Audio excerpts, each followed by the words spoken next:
Joining us now, let's go ahead and bring in Dave Crabill with iHemp Michigan. Dave, I have to tell you, there is so much misinformation Yes. around hemp, and I'm sure I'm saying something that you know all too well. Yeah, no, I really appreciate this opportunity because our association was formed for the promotion and education. That education is so critical because um, it's a misunderstood plant, and it's just a plant, not something to be scared of. Right, and with that though, there are so many uses for hemp that the general public they just don't really know or understand. Yes, so I show and tell. So this is hemp stalk. So one of the big uses that's coming down the road is this outer fiber is stronger than steel. That little outer portion there, and then this inner herd has is like a woody herd. It's used for animal bedding. A lot, it could be milled fine enough for offset oils and injection molded plastics. They're just a lot of uses that are going to help with our sustainability goals. So why do you think hemp has gotten the bad rap that it has received over the years? Well, it's all about perception and education, right? So for the last 60 or so years, probably closer to 80 years, we've had a negative marketing campaign going on for cannabis sativa. And a lot of it I feel was more of a class warfare. The agenda people had, there's a lot of theories out there, but the reality is that this was a crop that was critical to the forming of this nation. We used it for the sails, for the ropes. We used it for the hemp oil was what lit our lamps. Um, it was used for a long time until plastics came about, and then all of a sudden it was vilified. So draw your own conclusions, but so it was it was perceived as something very negative, and no attention was given to all the positive uses for it. Okay, so hemp is not weed. Right. Well, it's one plant, cannabis sativa. So that cannabis sativa plant has a lot of different expressions. Um, so industrial hemp is a legally defined term for cannabis sativa that has less than 0.3% THC. So it doesn't have that intoxicating effect, but it does have psychoactive effects. So and that's what you're learning about with the cannabidiol, the CBD, CBG, CBN, CBC. I mean, there's 150 different cannabinoids that we're discovering. And now that we're able to do this research, it's just exciting all the ways we're able to help people. A lot of people don't realize there are so many things, like you were just mentioning, that hemp has been used for. I remember, like, you can get purses made out of hemp, or clothing as well. So with this, what do you think the future? So we know the history. What Mhm. do you think the future is going to be for the hemp plant? Yeah. So when and with the passing of the 2018 Farm Bill, we were able to grow hemp in the United States for the first time legally. Well, it started in 2014 with the research pilot program, but only a couple of states, Kentucky, Colorado, jumped on board.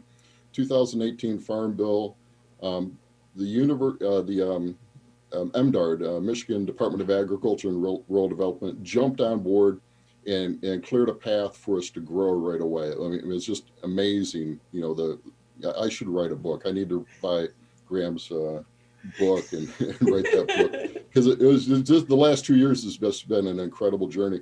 But you know, initially everyone grew for cannabidiol, so CBD. We had people from California and Colorado coming and saying, this one guy from Colorado was, yeah, I just threw it out in the field, and I came back months later, and there's like $40,000 sitting there. That's the kind of message that was coming out, and so we had thousands of acres grown, and I'm still sitting on about 5 liters. I just haven't worked on it too hard, but everybody's coming out with their CBD brands, and we're starting to get that market out. But that's been challenging because of there's still a lot of censorship. uh, because of the confusion on the plant. It's hard to advertise. It's getting better, but hard to advertise those CBD brands. So the future uses, the big uses are the grain. If you can go to your grocery store, buy hemp hearts, but they're coming from Canada primarily. It's an import from Canada. We have grain processing coming to Michigan. Fiber processing is being set up in Ohio first. It looks like we're working on stuff for Michigan as well. So those other uses are going to come into play, but it's a supply chain issue. So with that, when you talk about hemp grain, why would I buy that versus a normal grain that we already have on our store shelves? The hemp seed, the grain is the seed. So if you let the hemp plant, be pollinated and go to seed, you can that seed is 30% protein, and it's high in omega 3, 6, and 9. So it's a very healthy, nutritious, supplement for your diet. I put it in my oatmeal. I have these little chocolate balls that I put it in, with some cannabidiol. It's just a nutritious, hemp can feed the world. That's you can get tons of it per acre, and it's a nutritious supplement for your food. So with the explosion of CBD products, I mean, you can now go to pretty much any store, even, the gas station, and they're going to have some type of CBD oil or product sitting on the store shelves. For women, it's in every, face care, hand care, you imagine it's out there. But what is CBD and what does it do? So CBD is just, one of the expressions of the plant, cannabidiol. So it's big, a couple of things. The FDA actually approved medical drugs using cannabidiol, the CBD oil, and it's helping kids with epilepsy, that are having seizures. That's the big one, But for most people, we're not having seizures, but the last couple of years, would you say, Ronnie, that it's been a little anxious? We've been a little anxious, so that CBD it has a calming effect. It's also very anti-inflammatory. I play a lot of ice hockey, and my buddies that play hockey, we have these CBD salves to rub on our knees and ankles and stuff, because everything hurts all the time as you get older. So yeah, I have some stories, where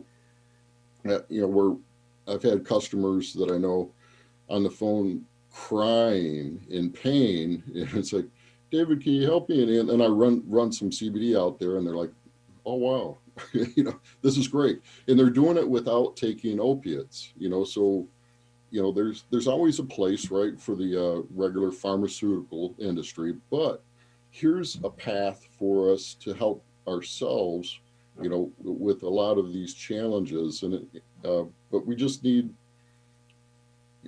that regulatory structure in place yet. It's still under development, where you can, really trust who you're buying from. You have to do some research to make sure you're buying, the right product for your needs. Yeah, that's what's hard right now, because you don't know what's regulated and what's not. And as the products continue to flood the market, there's going to be confusion with that. Dave, and I know you mentioned, about anxiety and how it can help also with seizures. I know a lot of people are using it for their pets, especially pets that have seizures. And it really does seem to be helping some of these individuals. But I noticed earlier you didn't mention research. Before, and I don't know how connected it is to also research with marijuana, but I think I saw a documentary where they were saying how research was halted because it was still illegal in the eyes of the federal government. So a lot of researchers couldn't even get enough of the product legally to be conducting research, and that's why so much is unknown about the research part of what the benefits of things such as hemp, but also marijuana as well. Yeah, I did an interview, early on in my hemp journey, early in 2019, a scientist who had his degree at, I think it was Tulane University, and it was in psychedelics.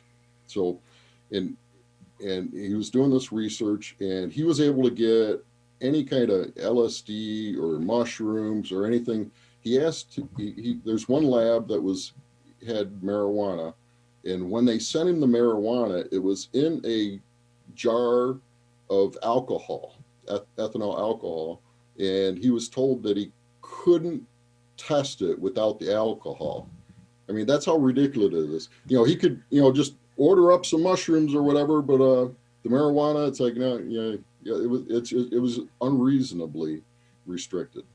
Yeah, a lot of people just don't realize those things that can be the roadblocks that some of the scientists are up against. And with that, what advice do you have for a regular person such as myself or some of our listeners and viewers if they're trying to buy some of these products such as CBD? How do they know what is a good product that they're buying?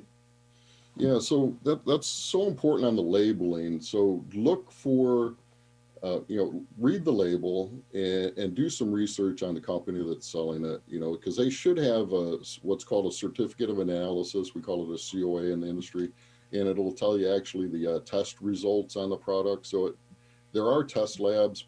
The products are being tested.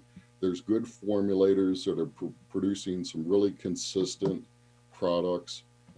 There's the U.S. Hemp Authority is working with, yeah, I'm not going to come up with the name of it, but there's a certification process we're creating within the industry for like a food safe program, and that seal will be available soon, where that this company is taking all those steps to do it right. So it's like anything else. You just need to do some research and and find someone that you trust. So as some of the, social thoughts against hemp start to fade away and it becomes more widely acceptable and people become more knowledgeable about hemp, do you think this industry is only going to continue to grow here in the state of Michigan? It's so exciting. I get calls every day from farmers from all around the country, and they see two things. The farmers are having challenges with traditional corn and soy markets, and the crops that they've been selling. Our industrial agricultural infrastructure is not healthy for people or the planet. Industrial hemp offers that path. Not only what a hectare of hemp, and I have to go by hectare because I got this from Australia, but it's over 20 tons of carbon is pulled out of the atmosphere. Just one, so imagine if we're growing thousands of acres of hemp for fiber and grain. Not only are we going to pull carbon out of the atmosphere, but we're going to offset petroleum products going into our plastics and produce healthier food. So I see a real bright future coming. Yeah, so this could be a big boost for Michigan's industry then. Yeah, we're connecting with people. People are coming to Michigan to engage with our farmers because we have the infrastructure for manufacturing. We have the injection molded plastics. How cool would it be? Do you know the Solo Cup, the red Solo Cups? There's been songs written about. Can you imagine a hemp red Solo Cup? How cool is that? Dart Corporation makes those Solo Cups right here in Michigan. So we're knocking on their door, talking to them. But we did have, we just had an expo, the Midwest iHemp Expo. Carhartt engaged with us, and their researchers were engaged with us in this expo. Amway Corporation's interested in sustainable packaging. Look at all the packaging that we have, these paper products and that. With the hemp products, we host this iHemp Hour show every Thursday, and we just had a young man out in California. He's making hemp tensils that will disintegrate in a landfill, and the cost is a little higher right now, but they go away.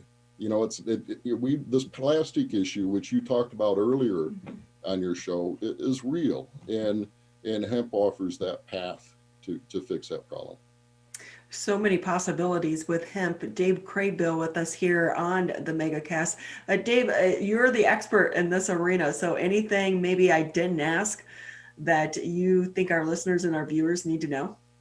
Well, we're going to be putting out a lot of content from our expo as we, it's just like trying to drink from a fire hose. So I encourage them to go to ihempmichigan.com. Go through our some of our content. We interview people on a regular basis, just as you're doing. I commend you for such a long show. That's exhausting, but yeah. But just learn. Just open your eyes, do some research, and you'll be amazed. Right. If just educate yourself. Yes. Yes. Well, Dave, it's been great having you with us. We appreciate your time. Thanks for the opportunity. Thank you. Quickly, what's your website if people want to get more information? iHempMichigan.com. That's an easy one. Dave Crabill with us, iHempMichigan.com. We appreciate your time. Thanks so much.